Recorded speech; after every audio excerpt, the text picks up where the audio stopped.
Welcome everybody here to Prog Monster. My name is Murph. I am the host of this show, a show dedicated to progressive rock and other forms of rock music. So we're back today for our Wednesday night favorites. I've chosen to do something that I've done once before, and once I did it, I discovered that, oh, what about that album?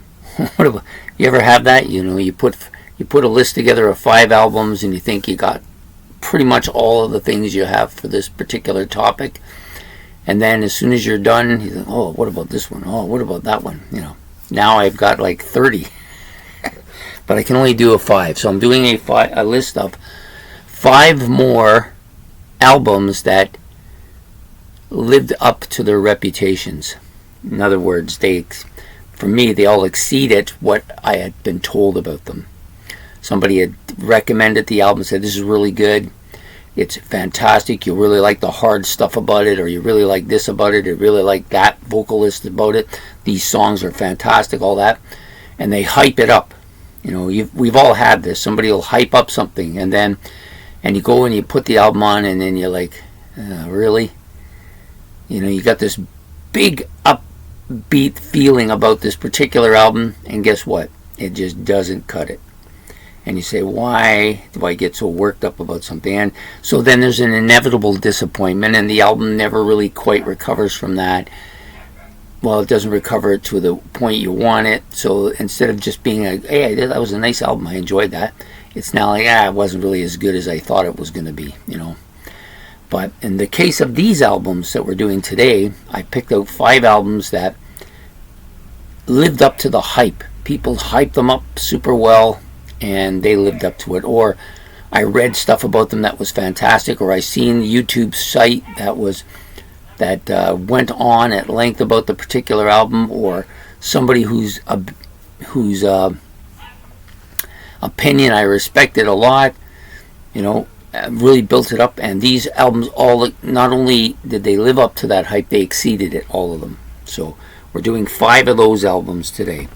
So we're going to start with an album I did a recent video on my look back at a classic rock album, and the more I listen to this album, the more I like it.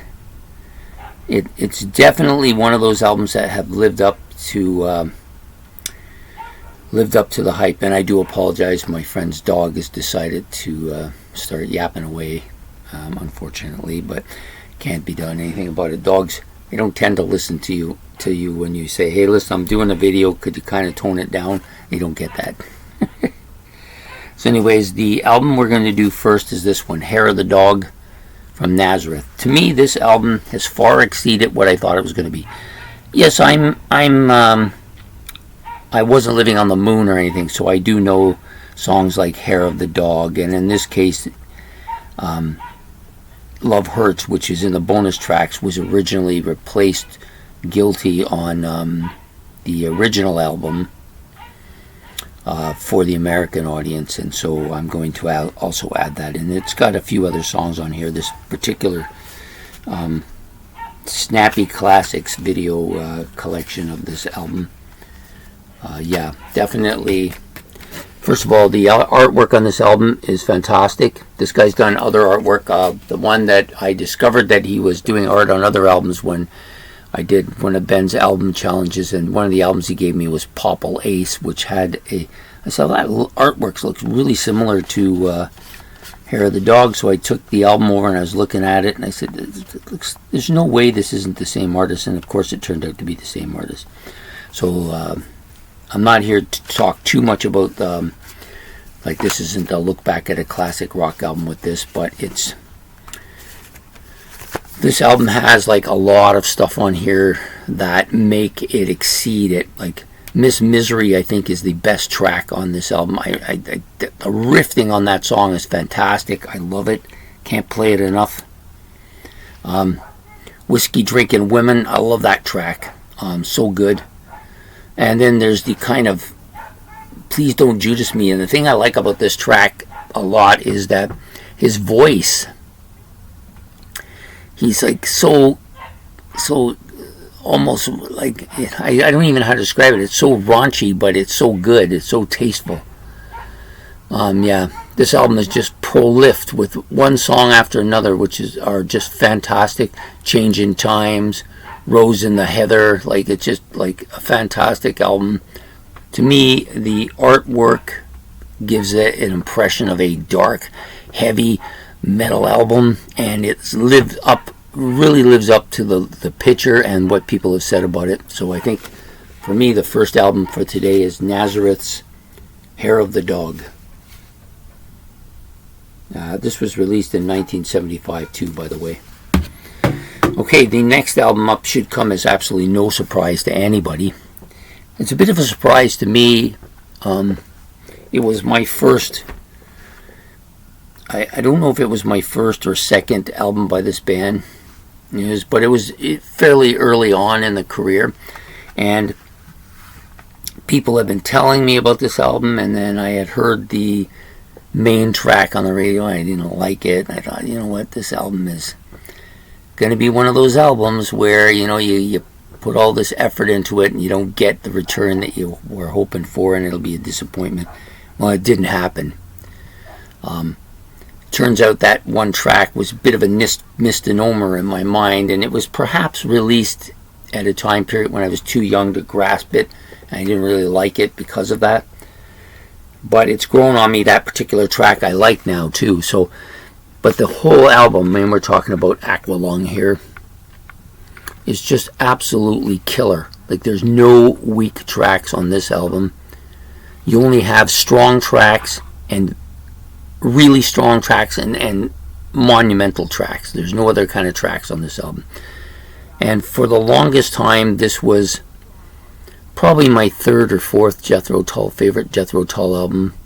But the more I listen to it over the years, the stronger it gets. Not to mention, like, the album cover is fantastic. Then you have that title track, Aqualung, which I've grown to like quite a bit. Cross-Eyed Mary is just an absolute incredible song. Cheap Day Return, a deep cut that I think doesn't get enough mention. Mother Goose, of course, is one of my favorite tracks to sing, not alone my favorite Tull tracks. I think this is probably my second or third favorite Tull track.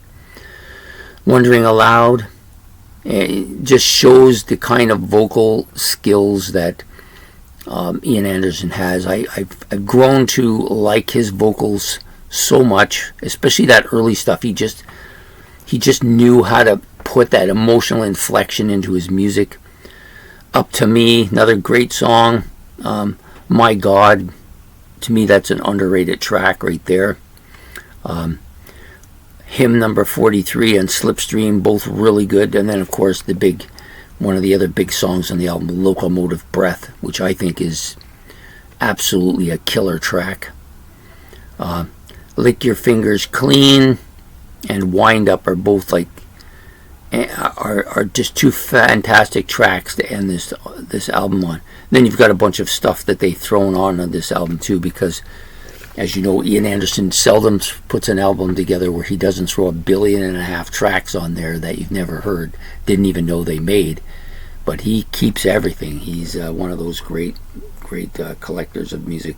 So yeah, Aqualung definitely exceeds the hype that comes with.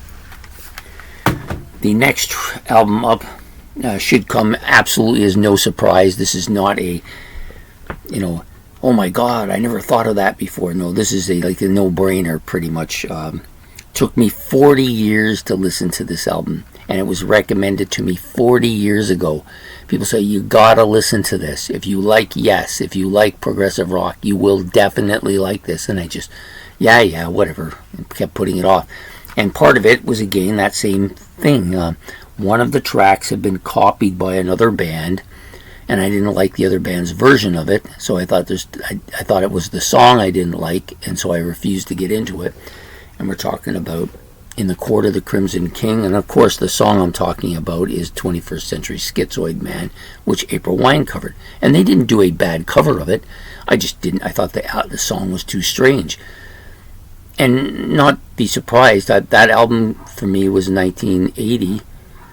I was 16 years old. I think I was just not developed enough to grasp it at that time. And now I've been listening to this album now for 2.5+ years since I started this channel. This is an absolute masterpiece. Every song on this album, you know, the people's hype of this album, the album cover itself, of course, which seems to be a consistent thing with albums that exceed these albums that exceed their reputation. It's a consistent thing that the album covers are usually brilliant, and this is another fantastic album cover. I love this. It's a very memorable album cover, captures your attention, gets your feelings going, and every track on here is great. There's no weak sisters. Even the opening track, 21st Century Schizoid Man, it took me a while to warm to it, excuse me, but I've long since got past it, and I like their version so much so that I now like the April Wine one better too. Talk to the Wind, I think, is an absolute underrated gem of a song. Really, Greg Lake's vocals on this just give me goosebumps when I hear this song. Epitaph, which I think is one of the great underrated progressive rock songs in history. Probably my favorite track on here, but it's by a hairs. Like, all these are just so good. And then you get Moonchild, which I think, you know, if there was 4 crappy hits on this album and Moonchild was the only good one, it would elevate the album to the point where it'd still be good. You know, that's how good this album is. And then, of course, the final track, In the Court of the Crimson King, which is a killer. Highlights everything that progressive rock is good for. This album is the face of that, and so definitely exceeds my the recommendations. I just wish that I had been a little more open-minded. You know, imagine keeping your mind closed 40 years to this. Yeah, some people are too smart, eh? Okay, the next album up is a little bit different. This one was recommended to me by my friend, and I usually took his recommendations seriously, and I took his recommendation of this seriously, and I was not disappointed. Just proliferate it with those classic riffs and great, fantastic songs, you know. You've got Van Halen 1, the debut. Yeah, sorry, my neighbor's now decided that the dog isn't enough, so he's going to put the music on instead. So you might get inundated with a little bit of that. I apologize, but there's nothing I can do. I don't own the countryside. Okay, so this is just a master album. It has Running with the Devil, and then you have that great kind of shocking thing that nobody had ever heard anything from before, Eruption. And people, what is that? Like, it's unbelievable. And then you've got You Really Got Me, Ain't Talking About Love, I'm the One, Jamie's Crying, Feel Your Love Tonight, Ice Cream Man. All these songs, well-known classic hits from this band. You've got Atomic Punk, On Fire, Little Dreamer, all lesser-known tracks, but still equally, if not better, tracks than a lot of the front-running songs on here. This album, from top to bottom, is a masterpiece of absolute classic rock. And so this album, to me, far exceeds what my intention, what I thought I was going to get. And the last album is probably the newest of these albums to my collection. Not newest in the sense that it's new. Newest in the sense that I've become accustomed to it. And I decided, again, it has all the same kind of things that you get from albums that exceed what they recommend. People had recommended this is their best album, they said. They said the music on here has got some Floyd overtones to it. The album cover itself is great. The band puts together album covers that are very flamboyant and colorful. And they told me that it just pumps along and produces some of the best music by this band. And they sold me on it, and I listened to it, and it's exceeded that. So we're talking about Eloy's Colors. Yeah, people told me this was their best, and it had tons of stuff on it that's worth listening to. Horizons is great. Illuminations, even better. You've got Child Migration, which is on some of my other stuff as well, so good. Silhouettes, which is probably my favorite track on the album. And then it's got a couple bonus hits on here, like Wings of Vision and Silhouettes Live Edition. Like, it's just so good. And you know, even despite Frank's vocals, which I grew used to, the music and the challenging sound to the kind of atmospheric, kind of spacey sound to their music is just so great. I love to put this album on when I'm just lying there listening. Just really takes me on a journey. So there it is. Those are my five albums that far exceeded their reputations. Well, they exceeded them anyways, and in the case of these five, far exceeding them easily. So just a little bit of a reiteration in case you like to copy these down or something. Eloy's Colors, Van Halen's debut album, King Crimson's In the Court of the Crimson King, Jethro Tull's Aqualung, and Nazareth's Hair of the Dog. And you know, it's not really by any coincidence that, you know, I just realized that it's not by any coincidence that these five albums are considered the magnus opus of these bands. You know, there might be an argument for Van Halen, there might be an argument for Eloy, maybe there's even an argument for In Court of the Crimson King, but many people consider these to be the magnus opus of these five bands. Without a doubt, some of the best rock music out there is all on this albums. Anyways, I hope you enjoyed this episode of Favorites. Please put your five albums down there. Maybe there's five that you're going to say to me, and I'm going to say, oh yeah, I forgot that one. I better make another video on this. And there's already half a dozen that I could easily do a second video with. But for now, we'll talk about these five. If you liked what I had to say, please hit the like button. That makes me know that you're interested in what I'm doing, so I should do more of it.